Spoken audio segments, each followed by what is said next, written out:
Programme میں ہم آپ کو خوش آمدید کہیں گے۔ 5 سال کے بعد خود ساختہ جلا وطنی کاٹنے کے بعد اسحاق ڈار صاحب فائنلی پاکستان واپس پہنچ گئے ہیں۔ سوال یہ کہ کیا پاکستان کی معاشی تقدیر کو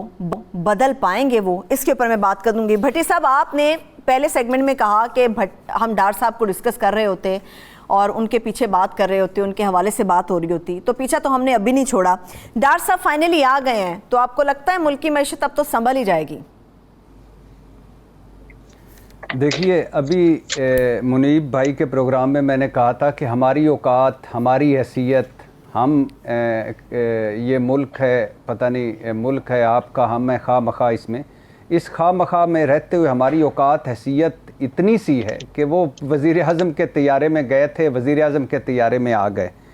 اور میں اپنے وزیر اعظم سے آپ سے پروگرام کے توسط سے کہنا چاہتا ہوں کہ سر، میرے کوئی 5-6 اشتہاری ہیں جو چند ایک ملک سے باہر جانا چاہتے ہیں اور 5-6 ہیں جو ملک میں آنا چاہتے ہیں، تو طیارہ منہ مانگے کرائے پہ مل سکتا ہے سر، تاکہ میں یہ فیسلٹی ہم بھی اویل کر لیں۔ دوسری بات ہے جی، رستم معیشت، جھارا پہلوان برائے ڈالر اور مسلم لیگ کی امیدوں کا مرکز، ترپ کا پتہ، نواز شریف کے آنے سے پہلے ٹیسٹر، یعنی مجھے کوئی سمجھ نہیں آ رہی کہ ہم کہاں رہ رہے ہیں، کن خیالوں میں ہیں، کہاں ہیں، اس ملک کا کوئی ہے والی وارث یا اللہ توکل پہ سارا چل رہا ہے؟ یہ وہی اسحاق ڈار صاحب ہیں جو 7 سال لندن میں رہ کر، جس قاضی فیملی کے ہاں وہ رہ کر وہ پڑھتے رہے، سیاست اور پارلیمنٹ میں آنے کے بعد اسی قاضی فیملی کے نام پر انہوں نے منی لانڈرنگ کی، جعلی اکاؤنٹس شریفوں کے لیے کھولے اور منی لانڈرنگ کی، اور ان کے شناختی کارڈوں پر، ان قاضی فیملی کے شناختی کارڈوں پر یہ وہی اسحاق ڈار صاحب ہیں جو حدیبیہ پیپر مل کے وعدہ معاف گواہ تھے، اور 45 صفحات میں سے 17 صفحات ان کے اپنے ہاتھ سے لکھے ہوئے تھے، اور اس کے بعد یہ مکر گئے خیر سے، اور مکرنے کے بعد بھی سزا ان کو نہیں ملی تھی کہ یہ وعدہ معاف گواہ بنے تھے، اور مکرنے کے بعد بھی سزا کوئی نہیں ہے۔ اور یہ وہی اسحاق ڈار صاحب ہیں کہ جب ان سے پوچھا گیا کہ آپ کی دولتیں کہاں سے آئیں، تو یہ to home it may concern, یہ منیب بھائی بعد میں اس کا ٹرانسلیشن کریں گے، پتہ نہیں کیا ہوتا ہے اس کا، to home it may concern کا یہ عربی شیخ کا لیٹر لے کے آ گئے کہ 83 کروڑ انہوں نے مجھے کنسلٹنسی فیس دی ہے، اور حالانکہ اس فیس کا نہ کوئی بینک ڈپازٹ تھا، نہ کوئی بینک رسید تھی خیر سے۔ اور یہ وہی اسحاق ڈار صاحب ہیں جنہوں نے جعلی اعداد و شمار اور جھوٹ بولے IMF سے، اور IMF نے ہمیں ہسٹری میں پہلی دفعہ جھوٹ اور جعلی اعداد و شمار پر جرمانہ کیا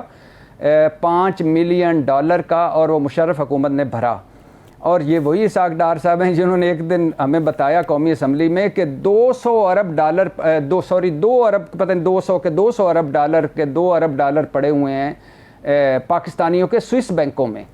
اور پھر ایک دن دستاویز لڑائی 40 صفحاتی اور قومی اسمبلی میں، اور پیپلز پارٹی کو لڑا کر دکھا کر کہہ رہے تھے کہ سوئس حکومت سے ہم معاہدہ کرنے جا رہے ہیں، سوئس حکومت ہمیں معلومات دینے پر راضی ہو گئی۔ پھر عمران خان اور قادری دھرنے شروع ہو گئے، پیپلز پارٹی کی ضرورت پڑ گئی، اور پتہ نہیں معاہدہ اور وہ اربوں ڈالر کہاں چلے گئے۔ اور یہ وہی اسحاق ڈار صاحب ہیں جنہوں نے ایک مرتبہ ہمیں بتایا، خوشخبری سنائی کہ IMF کا ایک اخبار ہے ایمرجنگ مارکیٹس، اس نے مجھے ایشیا کا بہترین فنانس منسٹر ڈکلیئر کیا ہے۔ خیر سے کچھ عرصے بعد IMF کو کہنا پڑا کہ ہمارے ایسا اخبار ہے ہی کوئی نہ، ہمارا اس سے کوئی تعلق نہیں ہے۔ اور پھر اور یہ وہی اسحاق ڈار صاحب ہیں جنہوں نے سعید احمد صاحب کو ڈپٹی گورنر اسٹیٹ بینک لگایا، اور اس سے پہلے وہ اعترافی بیان میں لکھ چکے تھے کہ سعید احمد میرے منی لانڈرنگ فیلو ہیں، اور لیکن اس سے بھی مکر چکے ہیں۔ 800 ملین یورو کا وہ جو 8.25% سود پر لینا، مہنگے قرضے لینا، اور مصنوعی طریقے سے کروڑوں ڈالر مارکیٹ میں جھونک دینا، اور نیب درجنوں بندے مار چکا ہے BBC کے وہ ہارٹ ٹاک میں کہنا، اور اپنی جائیداد کہنا میرا تو ایک گھر ہے، حالانکہ وہ نیب کے کھاتوں میں ادھر کئی پلاٹ اور بچوں کے مبینہ طور پر دبئی میں کئی فلیٹس اور پتہ نہیں پلازے یا کیا سمجھ سے باہر پراپرٹیز۔ اب یہ آ رہے ہیں پھر سے خیر سے واپس آ رہے ہیں، اور پھر سے یعنی ہمیں یہ پچھلے 4-5 سال میں بتایا جاتا رہا کہ یہ سوا ستیہ ناش کر کے گئے ہیں معیشت کا، اب ہمیں بتایا جا رہا ہے، خوشخبری دی جا رہی ہے کہ یہی آ کے کنٹرول کریں گے، تو بھائی بھیجا کیوں تھا؟ صحیح ہے، اور یہ اب آئے کیوں ہیں؟ کوئی سمجھ نہیں آ رہی۔ اللہ کرے میری ان کے ساتھ نیک خواہشات ہیں، لیکن اب پتہ چلتا ہے وہ کیا کرتے ہیں اور کیا نہیں کرتے اور کیا آگے ہماری معیشت کی لیکن بھٹی صاحب آپ جو چیزیں گنوا رہے ہیں گنوا رہے ہیں وہ بالکل درست ہیں، مگر اب وہ پاکستان کے نئے وزیر خزانہ ہے، یہ بھی ایک حقیقت ہے۔ منیب فاروق صاحب کی طرف جاتی ہوں۔ منیب فاروق صاحب، ایک اور بھی حقیقت ہے منیب بھائی سے جانے سے پہلے، ایک اور بھی حقیقت ہے کہ وہ جو ان پہ 8 ارب کے قریب یا اتنا کوئی تھا اثاثوں کا کیس، یا یہ جو سارے قصے ہیں، یہ اب انہوں نے ثابت نہیں کرنے۔ نئے قانون، نیب کے قانون کے مطابق نیب ختم ہو چکا، اس کے نئے قانون کے مطابق اب نیب نے ثابت کرنا ہے کہ یہ ان کے پاس ہے کہ نہیں خیر سے، تو اس لیے وہ یہ سارے پلسرات تو پار کر گئے۔ بٹ صاحب بات یہ ہو رہی ہے کیونکہ معاشی جادوگر کہا جاتا ہے اسحاق ڈار صاحب کو کہ جادو کی چھڑی چلائیں گے یا کچھ ایسی پالیسی لے کے آئیں گے پاکستان کے لیے بہتر ہوگا، اسی لیے میاں نواز شریف صاحب نے ان کا انتخاب کیا کہ اب انہیں وطن واپس جانا چاہیے۔ آپ کو لگتا ہے کہ کوئی میجر سرجری ہونے والی ہے جو مفتاح اسماعیل صاحب نہیں کر سکے مگر اسحاق ڈار صاحب آئیں گے، جادو چلائیں گے اور پاکستان کی معیشت کو بہتر کر پائیں گے؟ ਸਾਡੀ ਤਾਂ ਰੋਜ਼ ਸਰਜਰੀ ਹੁੰਦੀ ਹੈ ਜੀ, ਸਾਡੀ ਤਾਂ ਮੈਂ ਕਹਿ ਰਿਹਾ ਹੁਣ ਅਸੀਂ ਤਾਂ ਨਿੱਕਰ ਵਿੱਚ ਲੇਟੇ ਹਾਂ, ਪਤਾ ਨਹੀਂ ਟੰਗਾਂ ਦੀ ਸਰਜਰੀ ਤੇ ਬਾਜ਼ੂਆਂ ਦੀ ਸਰਜਰੀ ਤੇ ਪੇਟ ਦੀ ਸਰਜਰੀ, ਦਿਮਾਗ ਵੀ ਕੱਢ ਲੈਣੇ। ਉਹ ਨਹੀਂ ਅਬਰਾਰੋ ਲੱਗ ਕਹਿੰਦਾ ਔਰ ਉਹ ਨਹੀਂ ਅਬਰਾਰੋ ਲੱਗ ਕਹਿੰਦਾ ਫੇਫੜੇ ਵੀ ਲੈ ਗਈ ਹੈ ਕਲਿੱਪ ਨਾਲ ਟੰਗ ਕੇ, ਸਾਡੇ ਤੇ ਸਾਰਾ ਕੁਝ ਹੀ ਲੈ ਗਏ ਨੇ। ਹੁਣ ਪਤਾ ਨਹੀਂ ਹੁਣ ਕਿਹੜੀ ਸਰਜਰੀ ਰਹਿ ਗਈ ਹੈ। لیکن بہرحال کچھ ایک تو یہ ہے کہ یہ بڑا کیا خوبصورت ملک ہے اللہ کے فضل و کرم سے کہ اسحاق ڈار صاحب اشتہاری تھے اور لندن میں تھے اور وہاں سے سینیٹر منتخب ہو گئے، یعنی میں اور آپ گھر بیٹھے ہوں ساڈا بینک اکاؤنٹ نہیں کھلتا، وہ کہتے آ کے سائن کرو اور آ کے تے سامنے پیش ہو،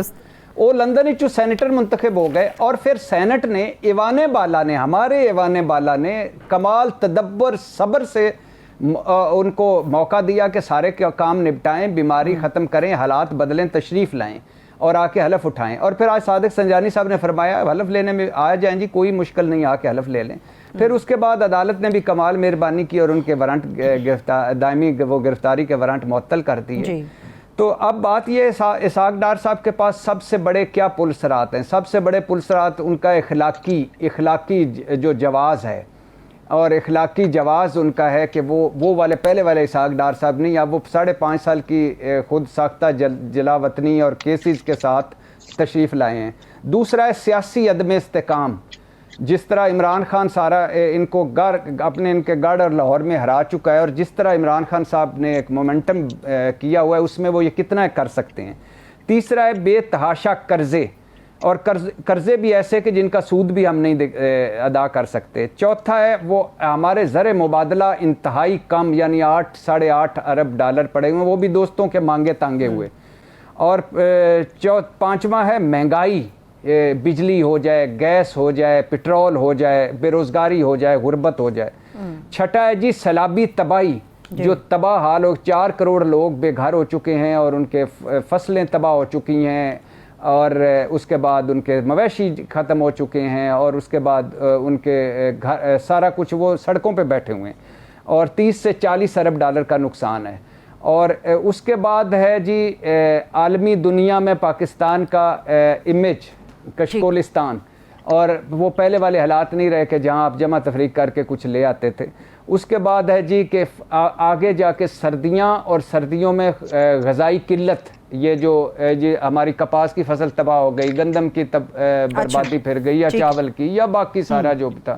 تو یہ اور گندم جو پڑی ہوئی تھی وہ گوداموں میں وہ ختم ہو گئی۔ تو اب یہ سارے پلسرات وہ کیسے عبور کرتے ہیں؟ اور اس کے بعد وہ جیسے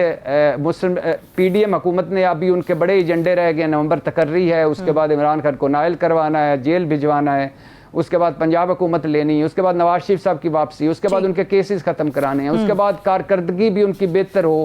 اور تاکہ وہ الیکشن میں جائیں۔ اس کے بعد یہ سارے پل سرات ہیں، اب دیکھتے ہیں وہ کیا کرتے ہیں۔